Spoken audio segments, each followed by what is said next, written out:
परमात्मा को पाने तथा उसका वास्तविक लाभ प्राप्त करने के लिए पवित्र बाइबल में प्रमाण है कि प्रभु ने मनुष्य को अपना ही स्वरूप बनाया।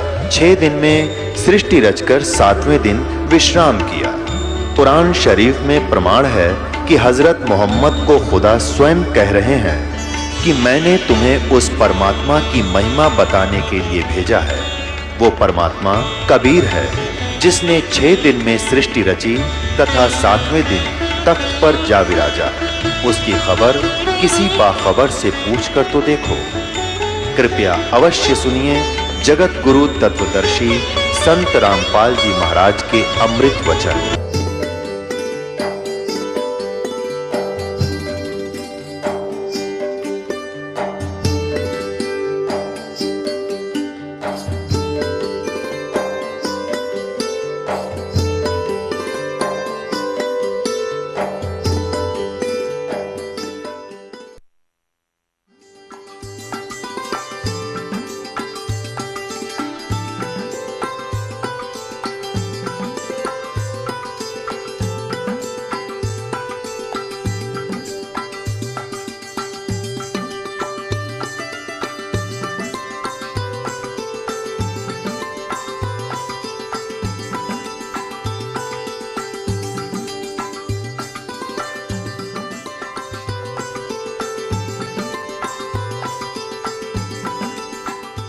परमात्मा कहते माला तो कर में फिरे और जीव्या फिरे मुख माही, और मन तो तेरा कहीं और घूम रहा, ये तो सुमन नाही। 108 मंत्र आपको बताए जाते हैं, ज़्यादा भी कर सकते हो कोई बात नहीं, और किसी दिन कम भी रह जाते चिंतित नहीं होना चाहिए, क्योंकि परमात्मा को पता है काल ने यू एजेंट छोड़ रखा मन कि यू भक्ति ना करने दे तुमने। लेकिन कुछ दिनों के बाद आत्मा इस पे प्रभावी ऐवी हो जाएगी और बैठ के इस तो भजन कराया करेगी। फिर श्वास का मंत्र आ जाता है, ये मन भागता है, फिर थोड़ी देर बाद से फिर चेतन हो जाए, फिर करे, तो ऐसे करता रहे, ऐसे अभ्यास बनेगा इसका, ऐसे ही चलता है। और कुछ दिनों के बाद आपको रात्रि में भी, स्वप्न में भी आपका सिमरण शुरू हो जाया करेगा, सोते सोते सोते सोते श्वास उश्वास से। और एक श्वास उश्वास की इतनी कीमत है सतनाम की, 2 अक्षर की। और तीसरे का तो कहना है कि सार नाम तो वो तो एक का जपया हुआ घना काम करते हैं। तो इतने धनी बन जाओगे आप इस भक्ति से। ये भक्ति और फिर आशा, आशा यहाँ के नहीं रखे, जरा अंत में आपकी इच्छा, किसी बेटे या बेटी में, कार या कोठी में, पोते या पोती में, किसी प्रकार देवता या देवती में, किसी भी सतिथि में। मान लीजिए आप वृद्ध होगे और उधर से आपकी बेटी विधवा होगी, तो आपके साथ काल ने यूँ और एक जाल कर, बेटी वही विधवा होगी जो नाम तो दूर होगी। अगर बेटी भी नाम ले रही होगी तो नहीं हो सकती उकचुक, गारंटीड बात है। और ऐसा हो जाता है तो फिर आपके मन में काल पैदा करेगा प्रेरणा, बता क्या होगा बेटी का, क्या होगा बेटी का। वह बेटी महात्मा रह जाएगी, फिर वहीं की से पशु बनकर वहीं फिर हल खींच रहा होगा। एक किसान था, परमात्मा की आत्मा था, कहते हैं जो जन मेरी शरण है। पुणात्मा आप समझोगे, क्योंकि बालक नहीं बुद्धिमान समाज है। आज मानो किसी का बालक बिगड़ जाए, बेटा या बेटी, उस माता पिता से पूछ कर देखो वो कितना दुखी रहता। सपने में भी उसको ये चिंता बनी रहती है कि किस प्रकार मेरा बच्चा फिर से लाइन पकड़ जाए, उसके लिए कितना दुखी होता है। और हम उस परम पिता के बच्चे, उसी के बेटा बेटी हम, और वो हमारे, हम कितने बिगड़ गए, बिगड़ के यहाँ आगे इस काल का फंस गए। अब ये हमारी रेल बना रहा है सबकी, ब्रांड मैट्री कर रखी यहाँ पर, ले लिए टिंडे हमने इसके साथ आकर के। लेकिन वो कहते हैं ना माता पिता बुरे नहीं हो सकते, बेटा बेटी वैसे 100 गलती करते हैं। अब उसी विधान से वो हमारा पीछे फिर रहा है। परमात्मा कहते हैं कि जो जन मेरी शरण है, एक बार भी किसी युग में ये भोली आत्मा मालिक से टच होगी, कभी उसके भेजे हुए दास से कभी उपदेश ले लिया, तो फिर वो रह भी गया यहाँ पर, फिर भी मालिक उसके पीछे पीछे फिरता, कभी इसने सद्बुद्धि आ जा, किसी प्रकार फिर से ये लाइन पकड़ दे। तो ऐसा ही एक किसान था। अब उसके पास परमात्मा गए और उसे राम रमी करी, क्योंकि पिछला संस्कार जो होता है उसमें गुण होते हैं। उस किसान ने कहा, आओ महाराज, आओ बैठो, भोजन पाओ महाराज, दूध लाओ रे तेरे चाचा महाराज खातिर दूध लाओ। बहुत सेवा करी। अब परमात्मा ने कहा, भक्त कहा, चौधरी साहब कुछ भक्ति भी करया करो। बोला जी भक्ति करा हम खूब। क्या करते हो? शिव जी भगवान का जल चढ़ा दिया और श्याम जी की पूजा करते हैं। 8 ने पूड़े तार लिया, 2 ने खीर बना ले, और कभी कभी गंगा स्नान भी करके आते हैं। तो परमात्मा लगे उन्हें समझाण, काफ़ी देर तक सत्संग किया, समझाया। अपने आत्मा थी काफ़ी प्रेरित हुआ। अक महाराज बात तो सच्ची कहो तुम। कहा फिर उपदेश ले लो भाई। अकना अभी नहीं, अभी तो बालक छोटे छोटे हैं, इनको कुछ इनकी विवाह कर दूं और ये काम संभालने जोगे हो जाए महाराज जी, फिर पक्का नाम ले लूँगा। परमात्मा चले गए, साधु रूप में थे। बालक भी विवाह कर दिया बच्चों का, वो सारा कारोबार भी संभाल रहे हैं और पोता पोती भी हो रहे हैं। तब परमात्मा गए, अक भाई भगत अब तो आजा मेरी शरण में। ने बोला, महाराज जी तू अच्छा पीछे पड़ा, मेरे छोटे छोटे पोता पोती हैं, बच्चे खेतों में काम करें, इन बालका ने कौन खिलावेगा? इब नहीं माड़े ये बालक ठीक हो जाने दे, पोते पोती माड़े बड़े हो जा थोड़े से, फिर आना। अब वो फिर गए परमात्मा। 5-7 वर्ष के बाद बूढ़े की टिकट कटी पाई, वो मर लिया। अब क्या देखा कि वही व्यक्ति अपने ही घर में बैल बनकर आ रहा है और पुत्र उसने हड़ में जोड़ रहे। वहां पहुंचे परमात्मा। अब वो बच्चे जाने थे महाराज को कि आओ महाराज जी आगे। कहा गया भाई, बोला भाई डटिए, एक बार 2 बात कर लो तेरे पिताजी तय। वो बच्चा बोला, जी पिताजी की तो मृत्यु हो ली। बोला भाई, वो परमात्मा बोले मुझे मालूम है। अब उस बैल के पास गया, कान में कुछ मंत्र से बोले। वो उसने तो मंत्र लागे थे, परमात्मा उसकी भाषा में बोल रहा था। तो बैल ने अंदर से बोल तो वो नहीं सके था, अंदर की भाषा भी जानते हैं मालिक। अब उसने कहा, बाबा परमात्मा ने कहा, रहा ईब तो आ जा मेरी शरण में, तेरा यो शरीर छुटवा दूंगा यहीं पर और तुझे मनुष्य जन्म दिवा दूंगा। तो नो कह, महाराज जी तू जा अपना काम करे। अब मेरी जगह पे कोई और बैल आ गया, काम ठीक ना करेगा तो मेरे बड़का का टोटा नहीं हो जाएगा। अब परमात्मा चले गए, भाई ठीक है। कुछ दिनों के बाद क्या हो गया कि वो बैल वाला शरीर भी छूटना ही था, कभी ना कभी मृत्यु होगी। फिर वो बन गया सर्प। अब सांप बन के इसको याद आती है कि कुछ पैसे जब दबा रखे हैं मैंने, धन पहले जमीन में छुपा दिया करते, चोरी के डरते हैं। चांदी के सिक्के, सोने के जेवरात, आभूषण जमीन में दाब दिया करते। बूढ़ा मर जा बतान पावे को नहीं, फिर वो सर्प बन के आया करे ना, रह गए उड़ा डोगे हमारा सर्प आवे है। वो सर्प थारा है कि मैं लग गया होगा पिछला संस्कारी को, दाब रहा होगा 500-200 रुपये की तक गुण में, उन्हें ढूंढता फिर। अब वो सर्प बन के आ गया। वो जो ही सर्प बन के घर में घुसा, बच्चा ने पता लग गया, उसके मारे लठे वो डंडे डंडे मारने लगे, इतने मोरी में के निकल के और बाहर उसका जंगल सा था उसमें खिसक गया और वहाँ पड़ा पड़ा कर रहा है सांप। अच्छे डंडे लाग रहे, उसकी सांकड़ी गई टूट। तब परमात्मा आए और वहाँ बैठ के न बोले, सुना भगती अब के सलाह तेरी? ने बोला, जी ले लो शरण में। ने बोला, वह शरण मत आया पर सांकड़ी तोड़वा का आया तो। अब परमात्मा कहते हैं, जहाँ आसाता बासा हुई और मन कर्म वचन सोमरियो सोई। 8वें अध्याय के प्रथम मंत्र में गीता ज्ञानदाता से अर्जुन ने पूछा कि प्रभु आपने जो 7वें अध्याय के 29वें श्लोक में जिस तत्परम के बारे में, अध्यात्म ज्ञान के बारे में, सभी कर्मों के बारे में जो बताया है कि उसके जानने के बाद प्राणी केवल जरा और मरण से छूटने का ही प्रयत्न करता है। जरा माने बुढ़ापा और मरण माने मृत्यु। ये बुढ़ापा सबसे बड़ा कहर है इस प्राणी के ऊपर, मनुष्य के ऊपर।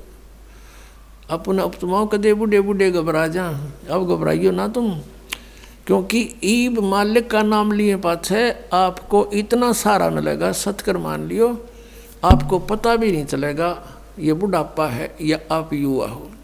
दिखण में बुढ़ापा होगा लेकिन कष्ट नहीं आने देगा दाता, और थोड़ा बहुत आता है तो तुरंत ठीक करेगा। कति ये गारंटीड बात समझ लेना। इस जब पूरी मर्यादा में आप रहोगे, ध्यान से भक्ति करोगे, और वृद्ध अवस्था में आदमी घनी भक्ति करेगा। उसने तो अपना धैर्य दिखा है टाइम की भाई के बरा कब बात बन जा, और वो भक्ति खूब करता है। ये दास एक बार सत्संग कर रहा था मनोरपुर गांव में, और उनका जो पिताजी था वो था तो अच्छी आत्मा का, लेकिन वो ये ज्ञान नहीं था बेचारा किसी को भी। तो वो सत्संग सुनता रहा रात्रि में, रोका पीवा अपना बैठा बैठा, हमने माइक ला रखा था, और वो विरोध कर रहा था इस बात का, क्यों फंड कर रहे हो, पाठ कराओ हो। दूसरे दिन शाम ने वो बुढ़ा आ गया। वो लड़के के दोनों से सत्संग हो रहा था, उसकी पत्नी थोड़ी पत्नी नुस कह रही थी, बाद में बता दी, मैंने न सोची ये बुढ़ा ही पता नहीं क्या कहेगा महाराज ने। यूँ बैठ गया आकर, उसकी आंखों में पानी आ गया। 60-65 साल का व्यक्ति था। न्यू बोला जी मैंने ये बात आज तक नहीं सुनी थी जो आप ज्ञान सुना रहे थे, और मैंने तो सारा जीवन खो दिया इस धंधा पीठ गई, मेरा केरा होगा, मेरा क्या होगा अब। मैं बोला जी आप नाम ले लो और भक्ति करो, भगवान सबकी सुनता है। अब क्या भक्ति करूँगा, मेरा तो टाइम आ लिया। न्यू कह गो फिर रोन लग गया, और कहता मैंने तो सारे जीवन में मेरा धंधा कराया है, खूब ज़मीन बना दी बच्चों के लिए, और ओक्का भी गणाए पिया करूँ, और आपने ओके में तो बहुत पाप बताया। माँ जी भगवान का बताया मैंने तो, इसमें बहुत गुना पाप है, शराब में, मांस में, ये तो बहुत तम्बाकू में, ये तो घोर अपराध है, चोरी ठगी जारी में। अब बोला मेरा क्या बनेगा, अब मेरा तो पेटा भरा ही को नहीं। आपने ज्ञान निशा दे दिया, ना ज्ञान था इतना तो चलो दुखी भी ना था, तो दुख भी घना होगा। तो मैंने उसको कहा कुछ नहीं बिगड़ा आपका, आप नाम ले लो। अकीब के नाम लूँगा मैं, मेरा तो टाइम आ लिया। मैंने उसको समझा कि जैसे कुएं में बाल्टी गिरती हो, लंबी लंबी रस्सी होती थी पहले, 150 फुट के, 100 फुट के कुएं होते थे नीचे, इतना गहरा पानी होता था, और लंबी रस्सी होती थी। तो उसमें कहते हैं जब मान लो वह बाल्टी कुएं में गिरती हो, रस्सी लटकती आ रही हो, और भाग के पकड़ने की चेष्टा करे, और उसकी पूंछड़ी सी भी ठा जा end of the rope, last में उसकी वह पूंछड़ी भी ठा गई 6 इंच की भी, तो इन्होंने सोच ले सब कुछ मिल गया। और जब उसने भी छोड़ दे, गई जान दे, तो वह गई फिरते, वो तो जा ही रही है। तो वह पूंछड़ी पकड़ने के बाद पानी भी मिल रहा और बाल्टी भी आ गई, कुछ भी कौन गया। आप नाम लो, भक्ति कर, आपकी तो पूंछड़ी सी रह रही है। और इस जीवन में भक्ति पार हो जाओगे। जीवन तय थोड़ा ही भला, जब सत सुमरण हो, और लाख वर्ष का जीवना कोई लेखे धरे नहीं कोई। ये सत्कर मानना, जो बालक है वो तो सोचते इब्बा को नहीं मरा, ईसा स्मरण करें, थोड़ा करें, घना करें, फिर भी वो लाइन पकड़े हुए हैं, मर्यादा में है। और बुढ़ा आदमी तो सोचा बेरा नहीं कदटे कट जा, दिन रात अपना भक्ति में ध्यान रखेगा।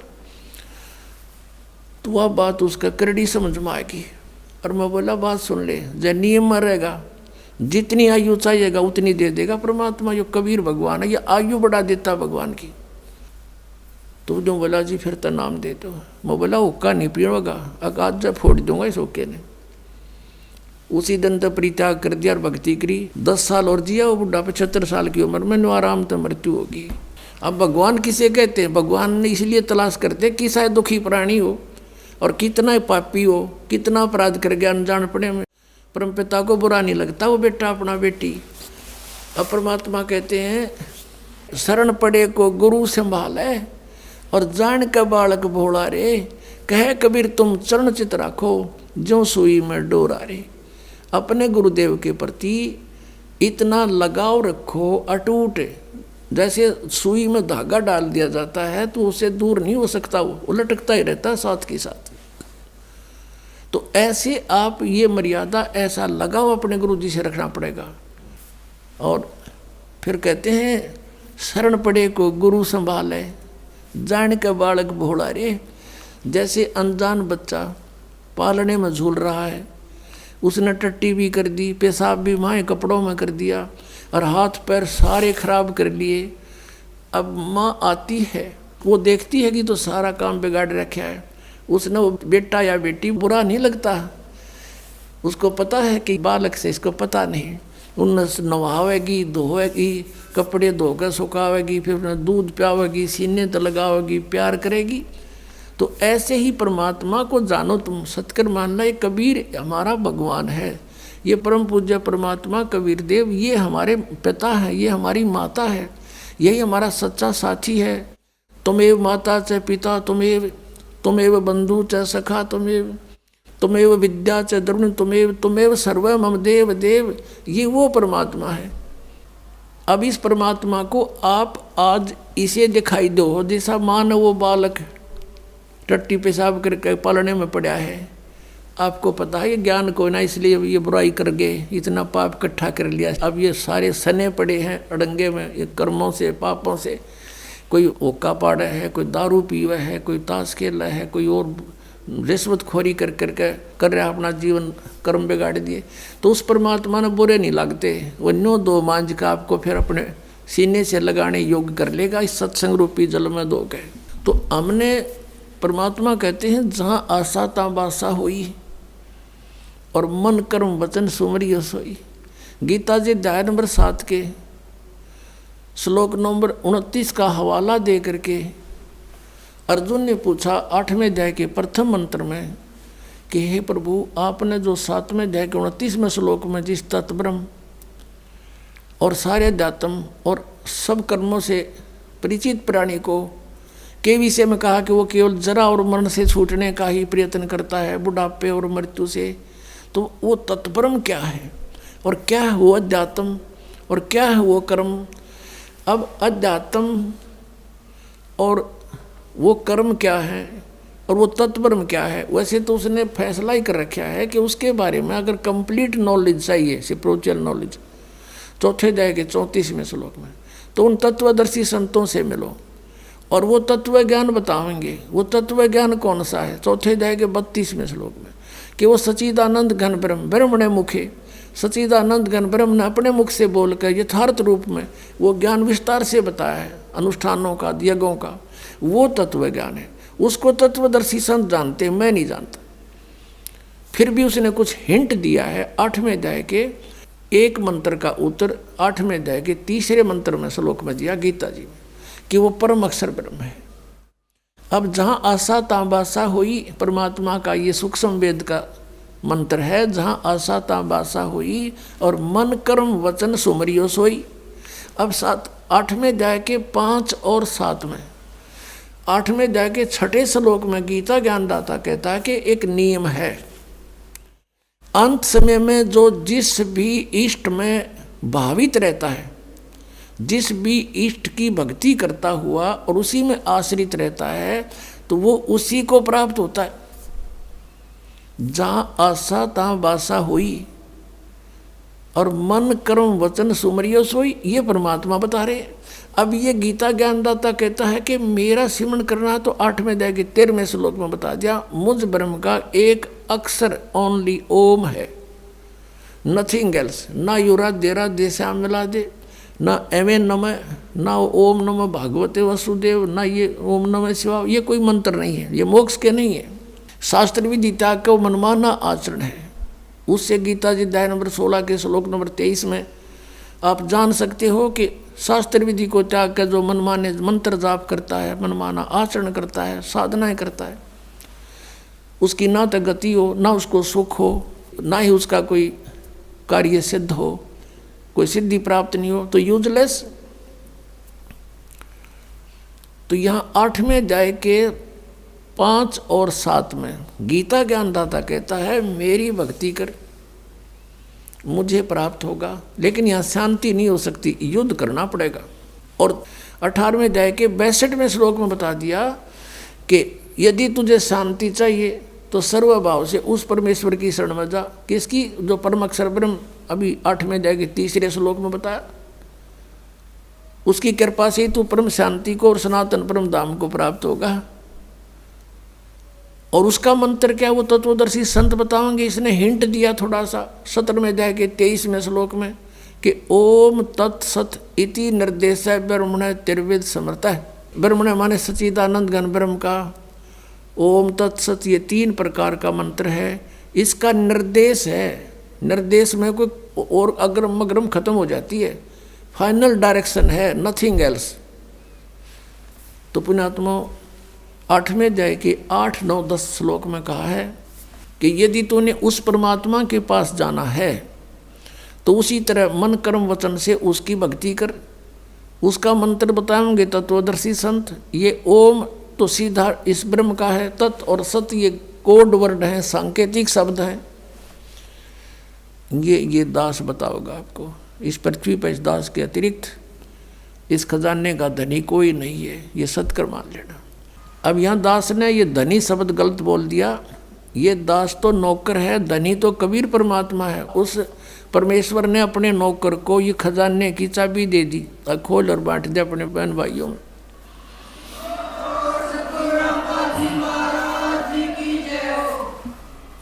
अब इसको प्राप्त करो और भक्ति। अब जैसे वहाँ कैसे जाया जाएगा, आशा भी वहाँ की हो कि नहीं, ये मन मान लो। अब जैसे कई भ्रम में पड़े रहते हैं कि भाई क्या पता वहाँ पर कुछ है भी कि नहीं, किसी ने बताया नहीं। तो पुण्यात्माओं, अब ये दास आपको बताने लग रहा, एक बनी 100 बतावे। और आँखों देखा जिन महापुरुषों ने उस स्थान को देखा है, वापस आकर बताया है, उनकी प्रमाण देने लग रहा। तो ये विश्वास हो जाना चाहिए। और फिर जब ये पक्का विश्वास हो जाएगा कि वहाँ हम सुखी होंगे, और जैसे ये राधा स्वामी और जितने भी और पंथ से सब ये कहे हैं, वहाँ सतलोक में परमात्मा नहीं है। परमात्मा तो है पर उसका आकार कुछ नहीं, प्रकाश ही प्रकाश है, प्रकाश ही प्रकाश। ऐसा प्रकाश जब वहाँ भगवान है दी से, यहाँ पर आमी से, वहाँ पर अनाथ, वहाँ अनाथ, यहाँ पर फिर वहाँ क्या करेंगे? कहते हैं वहाँ अमर पद में जाकर आत्मा अमर आनंद लेती है और जल में मिलकर जल का रूप हो जाती है। फिर टट्टू आनंद लिया जब डूबी का मृगी जाते ही, वह आनंद क्या लेंगे, वो कहाँ लेंगे, कैसे लेंगे आनंद वो? अब ऐसा आनंद है जैसे यहाँ कोई आदमी दुखी हो रहा हो, कोई कोर्ड से, कष्ट से, तो घर वाले भी नो क्या करे, भगवान यू मर जा तो सुखी हो जा। और मेरे पास हो गया सुखी, फिर गधा बन गया, बता के सुख होया उसने। तो ऐसी थ्योरी इन पंथों वाले की हैं जो भगवान को निराकार प्रकाश प्रकाश बता रहे हैं और उसमें डूब के मरने की सलाह दे रहे हैं। तो क्या रुचि बनेगी वहाँ जाने की? बन सके किसी की? वो बनावटी बातें हैं ये। वो झुंड के झुंड इकट्ठे हो रहे हैं क्योंकि आत्मा भगवान बना रह नहीं सकती। वो इसलिए सोच रही है शायद ये कह रहे सच्ची ये बात होंगी, पर वहाँ जान की नीत किसी की कोई ना, और साधन नहीं वहाँ पर जाने के। तो ये साधन हैं, ये मंत्र हैं, ये सब प्रमाणित हैं, शब्द सदग्रंथों में लिखे हुए हैं, शास्त्र अनुकूल साधना है। और जिन महापुरुषों ने भगवान की भक्ति करी उन्होंने भी यही मंत्र जाप किए। तो ये आपको भक्ति करना शेष रह गया। ये अग्रम अग्रम खत्म होगी, शंका खत्म होगी आपकी। और जब तक शंका समाप्त नहीं होती हम भक्ति कर ही नहीं सकते। तो इस प्रकार वहाँ की कति पक्की आस्था ला लो, यहाँ तो मृत्यु होगी, दोबारा जन्म हो गया तो वह बिरन माटी फिर शुरू, विवाह हो गया, रोजी रोटी की चिंता ना बनी तक कोई बालक मर गया, कोई बच गया, और फिर बुढ़ापा, फिर मृत्यु, फिर पशु पक्षियों की योनियों में धक्के खाने पड़ेंगे। तो इस तरह सारा प्लस माइनस करके और फाइनल फैसला कर ले प्राणी, ये भगवान यहाँ जन्म ना दियो, चाहे हमने तो राष्ट्रपति बनाता हो, हमने इसकी जरूरत नहीं। इंद्र दाराज कागदा बेष्टा ना भोगा इंद्राणी नू, ऐसी आस्था बन जाए। इंद्र का राज भी काग का भी ईंट। यहाँ किसी भी पद पोस्ट की इच्छा मत करना, ठीक है, कोई सर्विस कर रहा है वो तो अलग बात है, प्रमोशन हुआ तो हुआ, नहीं तो इस बात की आशा नहीं करे कि मैं बहुत बड़ा अधिकारी बनूं जब व्यापार पड़े। जहाँ रखे भगवान उसी तरह रहे, और अलग से किसी भी पद की ट्राई नहीं करे, किसी सरपंच की, मेंबर की, एमएलए एमपी चेयरमैन की, मुख्यमंत्री मंत्री प्रधानमंत्री की। ये आपका सबसे बड़ा शत्रु हो जाएगा। इधर झांखे भी नहीं, अपना पीछा छुटवाने की सोचे पुण्यात्मा। इंद्र दा राज का गदा बेस्टा, हम तो यहाँ एक छोटे मोटे क्षेत्र में कोई मंत्री प्रधानमंत्री बन के सोचा पता नहीं के बन गए, और अपने ही पुण्य नाश करने। परमात्मा के स्वर्ग को जो सबसे उत्तम मानते थे, स्वर्ग को, उस स्वर्ग का राजा, वो राज की पदवी भी हमारे लिए तो उस सतलोक के सुख की तुलना में काग की बीट है, काग की टट्टी समझो। तो वो कैसा होगा वो लोग, ये समझ लो जैसे हलवे की तुलना में तम्बाकू कूट रखा हो। अब तम्बाकू कोई खा सके, कोई गणा निकम्मा खागा तम्बाकू ने, और हलवा किसी ने दर्द जी सा जा, बूढ़ा भी खा जा बिना दांताड़ा, और वो टेस्ट लगे। तो कहने का भाव ये है कि वो स्थान और यहाँ के सुख, इतनी तुलना समझ लेना। अब परमात्मा आए थे 600 वर्ष पहले, कबीर भगवान सतलोक से चलकर सह शरीर आए थे। पुणात्माओं, आज फागुन सुदी द्वादशी, ये वो शुभ दिन है जिस दिन परमात्मा अपने लीला अनुसार, अपने गुणों के आधार से जो लीला करता है, वही लीला करते हुए सतलोक से चलकर आए थे। सतलोक से चलकर आए थे एक साधु रूप बना के। परमात्मा पूरे विश्व की, पूरे ब्रह्मांडों की 3 प्रकार के शरीर धारण करके सबकी देखभाल करता है, सबको संभालता है, केयर टेक करता है। एक रूप में तो वो स्थिर रहते हैं वहाँ सतलोक के अंदर, उनका करोड़ सूर्य मिला दे, करोड़ चंद्रमा, इतना एक रोमकूप की शोभा है, सह शरीर है, मनुष्य सदृश है, नर आकार है। और दूसरे में प्रत्येक युग में एक लीला करते हैं, बालक रूप धारण करके आते हैं, और कमल के फूल पर जल में विराजमान होते हैं, इसलिए उनको नारायण भी कहते हैं। नारायण वही है असली में। नार माने जल, आयन माने विश्राम करने वाला, जल के ऊपर आके अवतरित होने वाले को नारायण कहते हैं। वैसे तो एक का है प्रभुत है, बाकी ये छोटे सारे भगवान इन प्रभु के हैं, लेकिन वास्तव प्रभु वही है, नारायण वह है। ये प्रत्येक युग में ऐसी लीला करता है, और पूर्व निर्धारित संस्कारी जो हंस होते हैं वो उन्हीं को मिलता है, उठा ले जाते हैं, लीला होती है। वो कुंवारी गाय का दूध पीता और कुछ अन्न नहीं खाता, ना कुछ दूसरा दूध पीता, कुंवारी गाय का दूध पीता है, ये लीला करता है। और यही वेद बताते हैं, और ये परमात्मा कबीर जी ने भी इसी युग में करके प्रमाण दे रखा है। तो वो दूसरी प्रकार का शरीर है। और तीसरी प्रकार का जो शरीर परमात्मा धारण करता है वो जिंदा यानी एक साधु रूप में आता है। अब पहले हमने सुनने को मिलता था कि भाई किसी भगत कोई व्यक्ति राह चलता हो अतिथि रूप में, या कोई द्वार पर आ जावे, कोई वस्तु जैसे भीख मांगे, कोई वस्तु जैसे, वैसे तो सही भगत संत होगा वो रोटी मांगे कर, बकवाद नहीं मांगता, पैसे नहीं मांगेगा, सही भगत संत होगा तो रोटी ने चाह पानी ने मना नहीं करे, कोई भी आ जा द्वार पे, बल्कि प्रार्थना करके खुआवे। आप करके देखना ये कितना पुण्य मिलेगा आपको। तो न्यू क्या करते भाई, पता नहीं भगवान किस रूप में आ जाए। तो इससे सिद्ध है कि भगवान तो था तो पहले भी साकार ही, लेकिन इन अनाड़िया ने अज्ञान सोच के आधार से सिद्ध कर दिया था भगवान निराकार है, प्रकाश ही प्रकाश है, परमात्मा का प्रकाश देखा जाता है। अरे परमात्मा बिना प्रकाश किसका देखा? सूर्य है नहीं, सूर्य का प्रकाश देखा, सूर्य बिना प्रकाश कैसा हुआ? तो हम कति बालक थे, ये ऋषि में ऋषि भी कति बालक थे, कह का पता नहीं था इनको अध्यात्म मार्ग का, सत्कर्म मान लियो पुण्यात्माओं। अब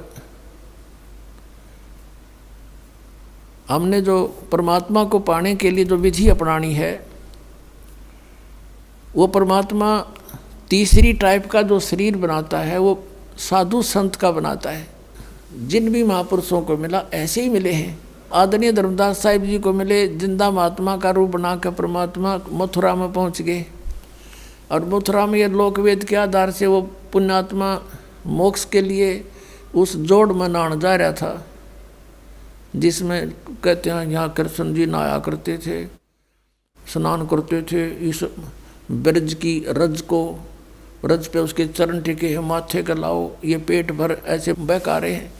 अगर वो स्थान ही मोक्ष का होता तो श्री कृष्ण जी क्यों छोड़ कर जाते? वो द्वारका में जाकर रहने लगे।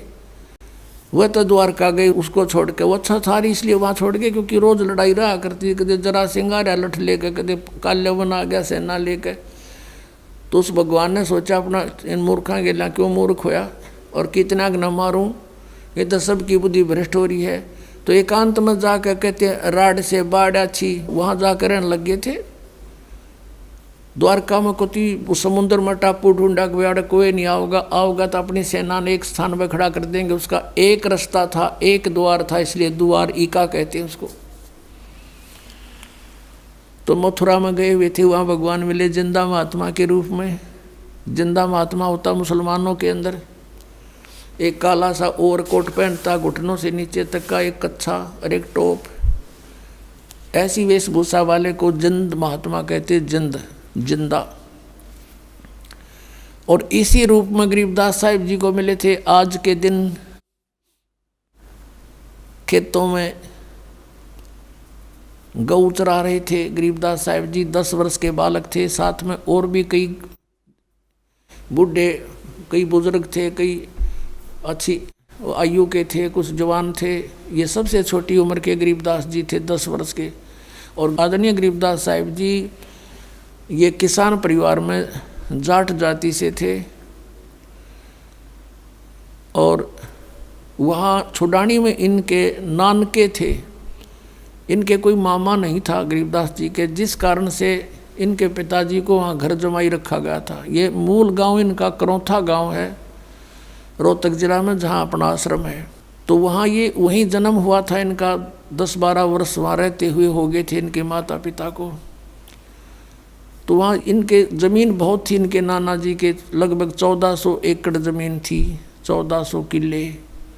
तो उसमें ज़्यादातर चरागाह बनाते थे, गौवें रखते थे, वही गौधन ही पाला करते थे।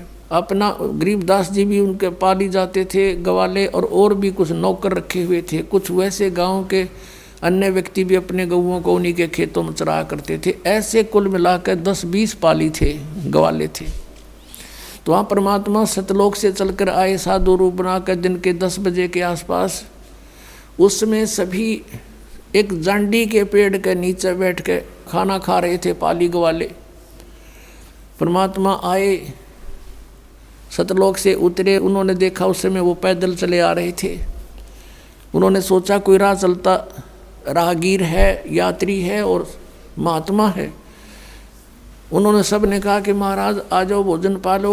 जिस डंडी के पेड़ के नीचे वो भोजन खा रहे थे, उसके साथ से रास्ता जा रहा था कबलाना गांव से छुडानी को। वहाँ बैठे थे। उन्होंने कहा आओ महाराज भोजन पाओ।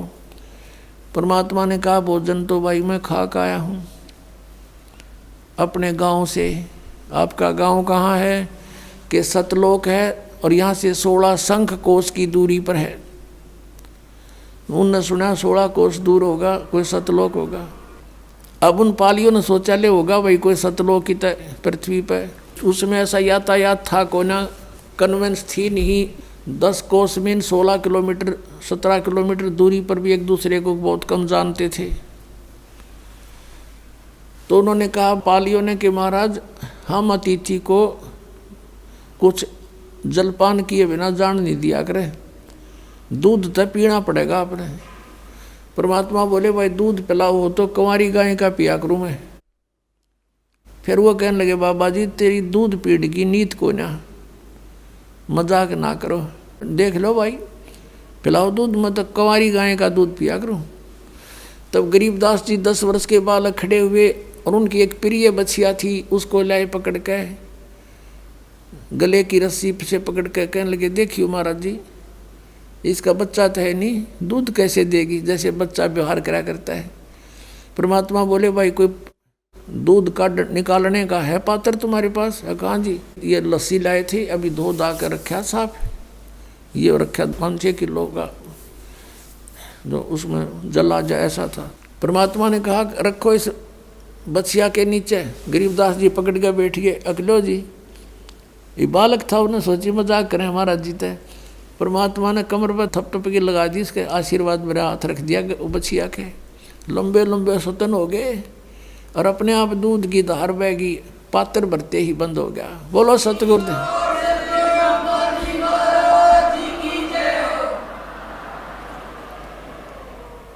अब गरीबदास जी ने परमात्मा को दिया, कबीर परमेश्वर जी को, सतपुरुष को।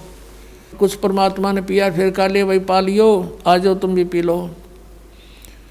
ये सतलोक से आया हुआ है, यहाँ का नहीं है। अब वो पाली बोले अब ना पीवे, ये जादू जंत्र का दूध है, और तेरी के बेरा कौन सी जाति का है तू? उसने छुआछात बहुत ज़्यादा थी। अब वो तो उठ कर चले गए। कहते सकल पदार्थ है जगमा ही, कर्महीन नर पावत नाही। गरीबदास जी बोले ला मुझे दो महाराज, और पी गए गट गट। फिर अब वो तो अमृतारा सतलोक थे, वो अमृत पिए पाछा आदि आत्मा वैसे ही निर्मल हो जाती है। फिर ज्ञान सुनाया परमात्मा, उनकी आत्मा को सचखंड लेकर गए, सारे ब्रह्मांड दिखाए। और उसके बाद उधर से कुछ देर के बाद पालियों ने देखा रहे वो बालक कहाँ बाबा जी कित गया। वो कहते हैं बाबा जी तो गया दिखे, और वो लड़का वो बैठा, लड़की का लड़का। आवाज़ लगाओ उसको, बुला लो, यहाँ पर अपनी सेवा करेगा, गऊओं को घेरेगा। आवाज़ लगाई, नहीं उठे। एक जने ने जाकर निकट से कहा अरे भगत ए गरीबू आजा, और बिल्कुल साथ जाकर उसको पकड़ कर नहीं बोला अरे भगत जी खड़ा हो, समाधि लाए बैठा। अब वो लुट गया, क्योंकि आत्मा उसमें थी नहीं। सब ने चिंता होगी, सारे भाग कर आए, क्या हो गया क्या हो गया? अरे लड़की का लड़का मर गया, इकलौता पुत्र, अब वह लड़की मरेगी।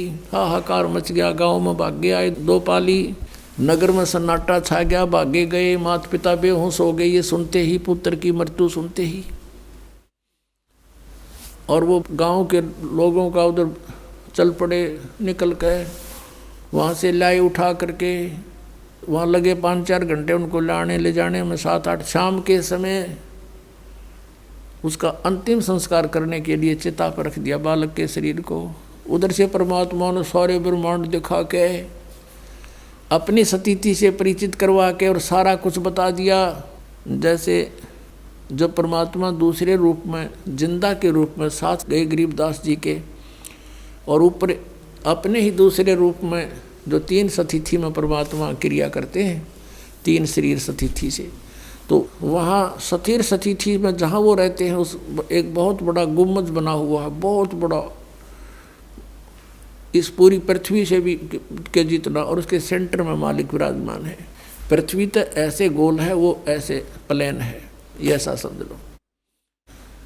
अब वहाँ बैठे भगवान नीचे से गए थे जिंदा के रूप में, तो परमेश्वर ने अपने ही दूसरे रूप पर चंवर करना शुरू किया।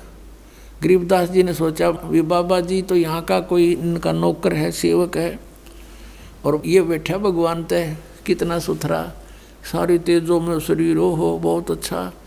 इतने में क्या हुआ, वो तेजों में शरीर जिसके एक रोमकूप में करोड़ सूर्य करोड़ चंद्रमा मिला दे, वो रोशनी भी फीकी रहे, वो खड़ा हुआ, और उसके स्थान पर वो नीचे से गया हुआ जिंदा वाला शरीर रूप वहाँ बैठा, और वो चंवर करे, वो तेजों में शरीर खड़ा होकर के। अब गरीबदास जी देखा भी बाबा जी भी आंडी है गति, इसको ऊपर भगवान भी इसकी सेवा करे, ये कैसे भाई? बालक था, इतने संकल्प विकल्प हो रहे थे, इतने में वो तेजों में शरीर उसमें समा गए, जिंदा वाले महात्मा के शरीर। चंवर अपने आप ऊपर सेवा कर रहा है ऑटोमेटिक, बगैर किसी सपोर्ट के। तब परमात्मा ने कहा कि बेटा मैं असंख्य ब्रह्मांड का स्वामी हूँ, मैं कुल का मालिक हूँ, मेरा नाम कबीर है। और मैं काशी में 120 वर्ष रहा और अपना ज्ञान प्रचार किया, लेकिन मेरे ही बच्चों को काल ने अपने पाले में खड़ा कर रखा है। किसी को तो ब्राह्मण बना दिया, किसी को मुल्ला काजी बना दिया हैं, और किसी को ऋषि मंडलेश्वर झूठे पद दे के ये मेरे दुश्मन बना दिए बेटा, मेरे ही बच्चों को। और फिर गरीबदास जी ने कहा महाराज जी मैंने यहीं रख लो, क्योंकि मालिक ने बताया कोट जन्म तन भ्रमत हो गए, कुछ नहीं हाथ लगा रहे, सारी सृष्टि रचना सुनाई और तुम यहाँ रहा करते। देखो गरीबदास ये सारे मकान खाली पड़े, वो जितने वहाँ धक्के खाते अंडे एक एक झोंपड़ी में गुजारा कर रहे हैं, और यहाँ इनके ये सब मकान खाली पड़े हैं। तब गरीबदास जी ने कहा परमात्मा मुझे यहीं रख लो, मुझे ना भेजो, यहाँ तो बड़ा आनंद है, बड़े ठाठ हैं सारे। तो परमात्मा ने कहा तूने जाना पड़ेगा, क्योंकि तुम यहाँ से जब आप गए थे सब भक्ति से परिपूर्ण थे, आप फुल चार्ज थे। अब तुम सारे की बैटरी डाउन हो रही है, अब ये भक्ति का सतनाम मंत्र दूंगा मैं, और इससे तुम फिर दोबारा भक्ति करो और शीघ्र चार्ज हो जाओगे मिनटों में। ये तो इतना गजब का मंत्र है, आज तक किसी को मिला है को नहीं। और अगर मान ले कोई नकली किसी से लेकर जाप बिकना तो ये काम नहीं करे, क्योंकि अधिकारी बिना इसका काम हो ही नहीं सकता, ये अध्यात्म मार्ग है। तो अब तुम जाओ और अपने भाई बहनों को समझाओ जाके, तेरा परम कर्तव्य बनता है भाई बच्चा कि सबके अंधेरा हटा दे, सबको समझा दे। और उनको फिर गरीबदास जी ने कहा भगवान वहाँ तो बहुत गुंडा लोग, तो डर लगन लग गया हमें, उस गंदे लोग थे। अब वहाँ जाने के बाद अपने माता पिता भाई बहन आने वाले पुत्र पुत्रियाँ उन सब का ज्ञान होता है कि ये कैसे हमारे साथ जुड़े हैं। कभी कोई कुछ था, कभी मैंने उसका ऐसा लिया था, उसका आज देने आ रहा है, वो सारा ज्ञान हो जाता। तब यहाँ रुचि ना बनती आत्मा की। बहुत कुछ कहा गरीबदास ने कि भगवान वहाँ तक कभी सारा झूठा जुगाड़ है, रख लो मेरे दाता। परमात्मा ने कहा बेटा ऐसे नहीं रखा जा सकता, आप जाओ स्वयं भी भक्ति करो। ये भगवान वहाँ भक्ति काल हमें कर नहीं देगा, ये तो बैठा देख कसाई वहाँ से दिखे नहीं आ रहा। 1 लाख मानुष शरीरधारी प्राणियों को नित्य खाता है, और यहाँ पर सबकी रेल बना रखी है, 1 मिनट की फुर्सत नहीं एक पेट के लिए, सारा दिन धक्के खा के करोड़ों पाप करके इंसान शाम को विश्राम करता है। तो परमात्मा ने कहा बेटा यू ऐसा मंत्र दे दिया, जब ही सतनाम हृदय धरो भयो पाप को नाश, जैसे चिंगारी अग्नि की बेटा पड़े पुराने घास, तो ढेर सारा घास हो। अब कितने पाप हो लिए तुम्हारे अनजानपने में, आगे ना करियो, तो जानबूझ के गलती करे वो तो फिर पिटाया करे। और फिर ऐसा मंत्र है जो आग लगा देगा, सारे संचित कर्मा का भी नाश करेगा, प्रारब्ध वालों का भी करेगा बेटा, और भविष्य में आप करोगे नहीं। और जैसे आपके कर्तव्य कर्म में, आपके प्रतिदिन के कर्म में जो पाप होते हैं वो आप पर लागू नहीं होंगे। और फिर ये मंत्र दे दिया, ये साथ के साथ साबुन और पानी का काम करेगा, जल का। जैसे कपड़ा डेली पहनते हो मैला हो जाता है, साबुन और जल से साफ करो, वैसा ही फिर हो जाएगा। तो ये साधनाएं आपको ऐसी दी जाएंगी, आपका यो आत्मा निर्मल बना रहेगा और पिछले मैल उतर जाएंगे। आगे इसने रोज धोइयो, साधना करते रहना। तो बहुत कुछ समझाया। फिर गरीबदास जी ने कहा परमात्मा मेरे साथ रहना। अग बेटा कोई बात है, भगत का मैं साथ नहीं रहूँगा तो काल तो उसको सबसे पहले मार डालेगा। तो ये सब कह समझा के और भेज दिया वापस। उधर से चिता पर रखा हुआ था अंतिम संस्कार करने के लिए। जो ही परमात्मा ने आत्मा को दोबारा प्रवेश किया, वो बंधन जो ऊपर बांध रखे थे वो अपने आप टूट गए। हलचल हुई, शरीर में खड़ा हुआ, और जो देखा हुआ था वो लोक, वो वाणी मालिक ने गरीबदास जी के हृदय में अपना वो ज्ञान दोबारा फीड कर दिया। क्योंकि दाता को पता था कि काल के दूत मेरे मार्ग में आएंगे, मेरे ज्ञान को कुछ बिगाड़ देंगे, कबीर सागर वाले को। उसकी पूर्ति गरीबदास जी के द्वारा करवा दी परमात्मा ने। और कबीर सागर में लिख रखा है कि 12वां पंथ आओगा जो गरीबदास जी का, संवत 1774 में मेरी वाणी फिर प्रकट होएगी, मेरी महिमा। और फिर उस 12वें पंथ में, ये 12 पंथ तक तो ऐसे ही है, ये भक्ति नहीं कर सकते क्योंकि इनका समझ ना हो या कहानी। 12वें पंथ में फिर आगे चल के हम आएंगे और सब पंथों को मिटाकर एक ही पंथ चलाएंगे।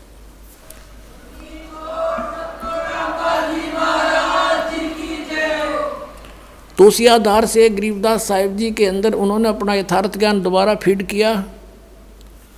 उन्होंने वो वाणी बोली और एक गोपाल दास नाम के दादूपंथी एक भक्त ने, एक साधु ने वो लिपिबद्ध की, वो जो आज हमारे पास उपलब्ध है। अपने आत्माओं परमात्मा आए थे 600 वर्ष पहले। उन्होंने जो लीलाएं की थी वो गरीबदास साहिब जी ने पुनः वैसे ही चित्रण की जैसे तुलसीदास जी हुए हैं, जो भगवान विष्णु के उपासक थे। उन्होंने श्री रामचंद्र जी की जीवनी रामायण जो कहलाती है, वो लाखों वर्ष पहले जो भी घटना घटी थी, अब कलयुग के अंदर अपनी दिव्य दृष्टि से देखकर अपनी लैंग्वेज में, अपनी भाषा में, चौपाइयों में, संत भाषा में दोबारा ज्यों की त्यों लिपिबद्ध कर दी। वह सही है और उसी को आज मान्य, वही मान्य है पूरे हिंदू समाज को, वही पढ़ रहे हैं। ऐसे ही आदरणीय गरीबदास साहिब जी को भी परमात्मा ने या दिव्य दृष्टि दी थी। अब इस दिव्य दृष्टि की भी रेंज होती है, जैसे सूक्ष्मदर्शी होती है, दूरबीन होती है, उसकी भी अक्षमता होती है, रेंज होती है। कोई तो देखे 1 किलोमीटर तक और एक देख ले आसमान में करोड़ों किलोमीटर तक का हिसाब किताब सारा जुगाड़ लिया हुआ है। ऐसे गरीबदास साहिब जी की जो दिव्य दृष्टि थी वह इन सब से स्ट्रॉन्ग थी। तो गरीबदास साहिब ने वैसे ही कबीर परमेश्वर की महिमा अपने कर कमलों द्वारा अपने मुखारविंद से उच्चारण की और गोपाल दास ने लिपिबद्ध की। अब परमात्मा ने हमें क्या बताया?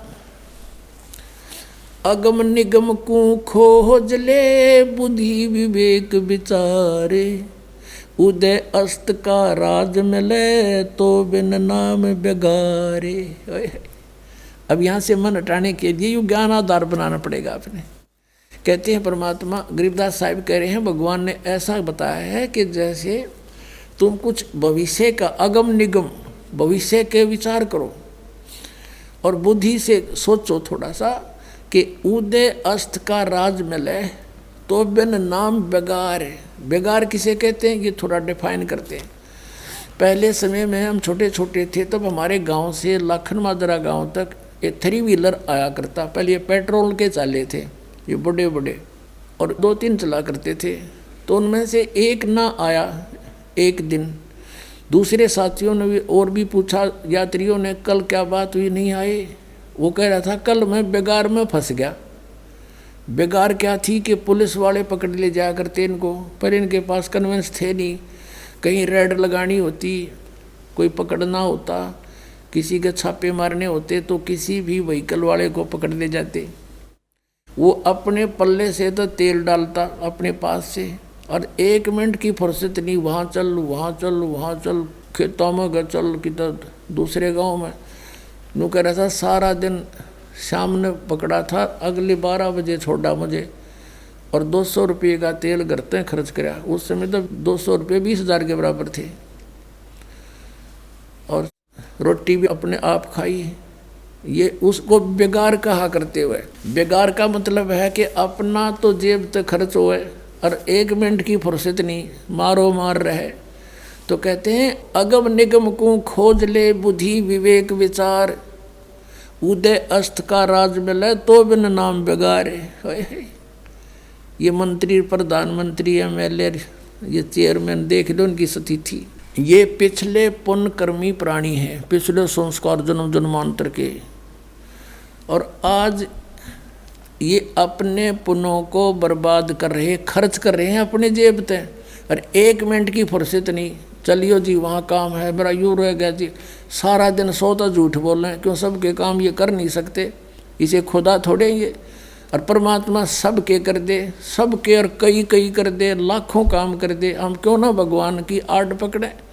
तो कहते हैं अगम निगम को खोज ले और बुद्धि विवेक विचार, उदय अस्त का यानी पूरी पृथ्वी का भी राज्य मिले तो बिन नाम बेगार। अगर भक्ति नहीं है तो बेगार कर रहे हो, अपना जीवन व्यर्थ नष्ट कर रहे हो, अपना पुण्य खत्म कर रहे हो। अब 600 वर्ष पहले परमात्मा आए थे इसी उद्देश्य से, जैसा वो आया करते हैं, जैसी लीला किया करते हैं। उस समय हिंदू और मुसलमानों को दोनों को समझाया करते थे। काजियों को और मुल्लाओं को कहते थे कि तुम यथार्थता से परिचित नहीं हो, आप जी अपनी कुरान से भी परिचित नहीं हो।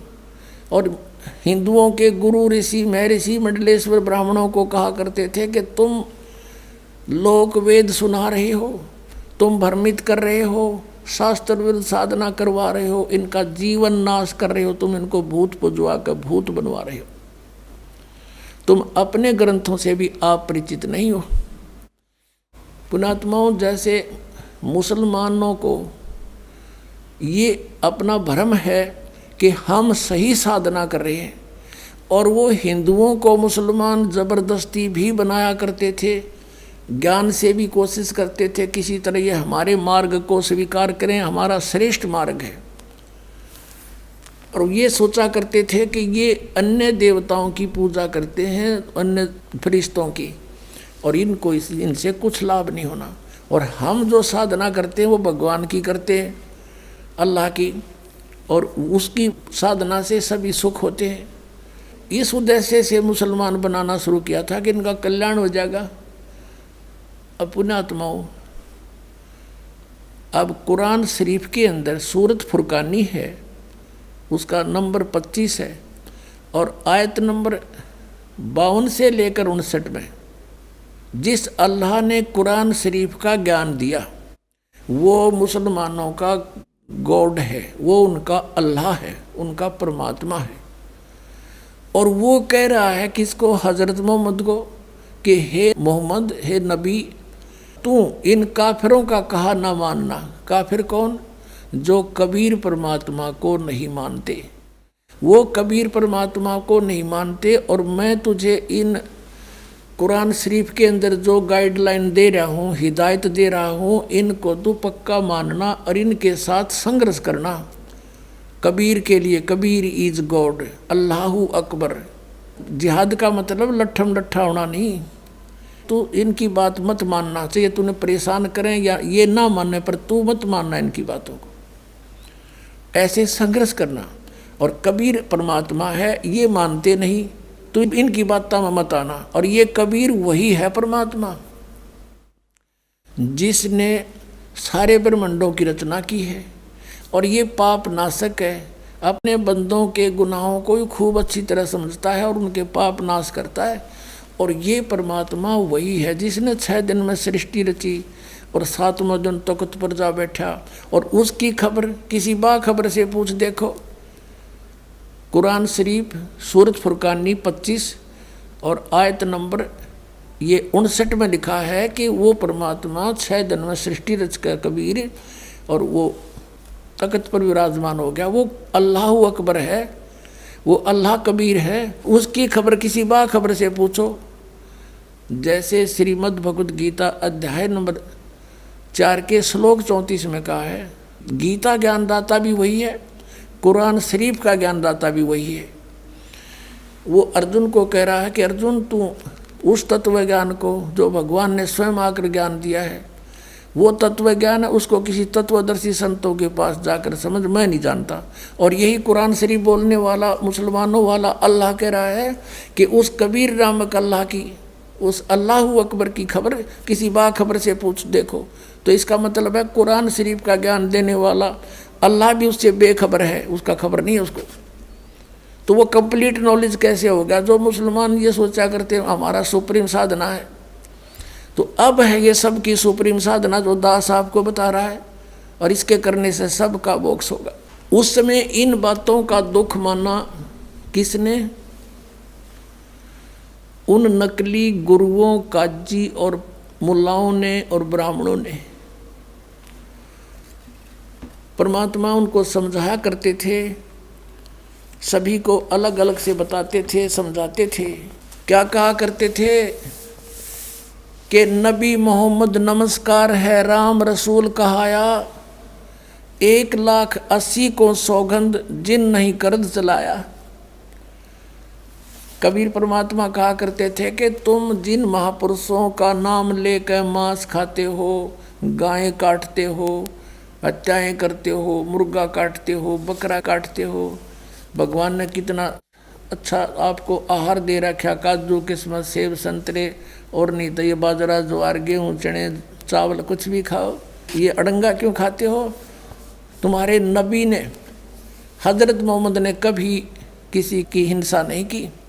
कहते हैं वो तो आदरणीय महापुरुष थे, नबी मोहम्मद नमस्कार है राम रसूल कहाया, और 1,80,000 को सौगंध जिन नहीं कर चलाया। हजरत मोहम्मद जी के 1,80,000 अनुयायी हुए थे जो कति पाक साफ थे, वो ब्याज तक भी नहीं लेते थे, जिहाद संघर्ष नहीं करते थे, किसी का कत्ल करना भी महापाप मानते थे।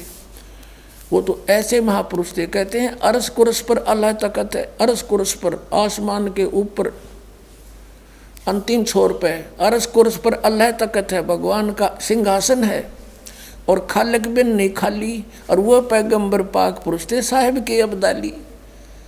जिन महापुरुषों की तुम आड़ लेकर दुनिया को भ्रमित कर रहे हो, मांस खिला रहे हो, पाप के भागी बना रहे हो, उन्होंने कभी मांस छुआ नहीं। कहते हैं हम मोहम्मद को वहाँ ले गए हो, कबीर साहब मिले थे उस प्यारी आत्मा हजरत मोहम्मद को, और उनको यहाँ एक मिनी सतलोक है परमात्मा का अलग से, जैसे राजदूत भवन होता है, तो वहाँ लेकर गए थे। तो वहाँ इसलिए रखते हैं जैसे जो आत्मा है यहाँ से ले गए वहाँ रख ली, अरे भी ये आ गया भक्ति युग, अब उसको जन्म दे देते हैं परमात्मा। अब ये छोटे छोटे बच्चे यहाँ लग रहे, बहुत पुण्यकर्मी प्राणी है जिनका आँखें आड़ा खुला आकर के, ये हंस है, वो परमात्मा ने स्टॉक रखा यहाँ पर इस युग के लिए, इस समय के लिए। तो वहाँ ये कहते हैं इच्छा रूपी वहाँ नहीं रहे हो, उल्ट मोहम्मद महल पठाया, इस शरीर में वापस भेज दिया, और गुज बीरज एक कलमा लाया। कहते हैं उसने रोजा बंग नमाज दे रे, बिस्मल की नहीं बात कही रे। बताओ, उन्होंने वो ऊपर से जो आदेश लेकर आया था हजरत मोहम्मद, उसमें बिस्मल यानी गाय को काटना, मुर्गे को काटना, बकरे को काटना, इसको बिस्मल बोलते हैं। ये कहते हैं रोजा बंग और नमाज बताई थी उसने। रोजा माने व्रत, बंग जैसे ऊंचे शोर में आवाज करना, है भगवान हमारी अर्ज सुनना, इसको बंग बोलते हैं। और 5 वक्त की नमाज। कहते सिर्फ इतना आदेश था हजरत मोहम्मद का, ये मांस खान का नहीं था। ये तो बाद में किसी फरिश्ते ने किसी में प्रवेश करके ये बकवाद गढ़ रखी है, उसने कभी नहीं कहा। जैसे हिंदू धर्म में कहीं देखिए किसी में भूत प्रवेश हो कहने का मैं बहरो बोलू हूँ, बकरा बनाओ, दारू पिलाओ, अब उसने शराब पिलावें और बकरा काटें, तो पाप शुरू करवा दिया। उस नालायक आत्मा जो भ्रमित है भूत, उसने नाश करवा दिया। ऐसे ही वहाँ अगर कहीं मांस खाने का प्रावधान है तो उन महापुरुषों का नहीं है, ये किसी का। तो कहते हैं रोजा बंग नमाज दई रे, बिस्मल की नहीं बात कही रे, अरस कुरस पर अल्लाह तकत है, खालिक बिन नहीं खाली, वह पैगंबर पाक पुरुष थे साहिब के अब्दाली। वो पवित्र आत्माएं परमात्मा की कृपा पात्र थे, वो परमात्मा के रसूल यानी पैगंबर बनकर आए थे। और उन्होंने ऐसा जुल्म करने को नहीं कहा जो तुम आज मन गढ़ंत कर रहे हो। ऐसे ही हिंदुओं को कहा करते थे कि तुम अपनी गीता से परिचित नहीं हो। गीता में तुम कहते हो श्री कृष्ण जी ने ऐसा बोला। श्री कृष्ण जी तो कहता मेरे तो जन्म और मृत्यु होते हैं, मैं तो नासवान हूँ। अगर तुम ये मानते हो श्री कृष्ण ने गीता बोली। और वो कहते हैं 18वें अध्याय के 62वें श्लोक में कि अर्जुन तू सर्वभाव से उस परमेश्वर की शरण में जा, उसकी कृपा से परम शांति को सनातन परम धाम को प्राप्त होगा। तो परमात्मा ने कहा तुम मिसगाइड कर रहे हो, तुम्हारे वेदों और गीता में ये हरे कृष्ण राधे श्याम राधे राधे श्याम राधे ये मंत्र नहीं है, ये शास्त्र विदिता का मनमाना आचरण है।